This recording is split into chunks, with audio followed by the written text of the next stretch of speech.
Bonjour à tous, bienvenue dans La Minute Immo avec Kevin Fossati, rubrique que je vous présente tous les premiers lundis du mois. Le mois dernier, nous avons traité le sujet de savoir s'il était plus intéressant de vendre ou d'acheter en premier.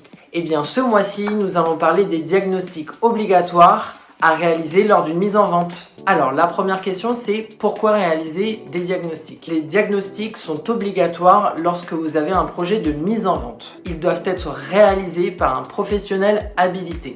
J'ai la chance de travailler avec une diagnostiqueuse qui est très professionnelle, réactive et surtout très fun. Je vous la recommande vivement, elle s'appelle Sophie Poitevin. La deuxième question c'est quand faut-il les réaliser ces diagnostics? Ils doivent être réalisés en tout début de projet pour connaître tous les tenants et les aboutissants du bien qui est mis en vente. Par exemple, pour connaître la surface exacte, mais également pour savoir s'il y a des travaux à réaliser au niveau de l'électricité et bien entendu savoir si son bien est économe ou énergivore. Et attention à leur date de validité. En effet, certains diagnostics sont valables 10 ans, 3 ans, 1 an, 6 mois, 3 mois, etc. La prochaine question, c'est savoir quels sont les différents diagnostics à réaliser.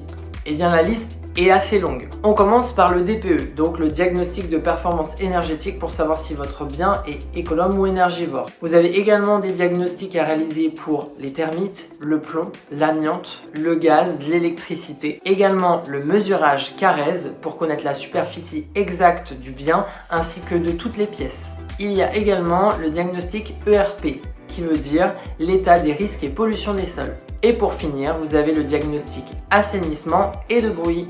Parfois, certains diagnostics ne sont pas forcément à réaliser.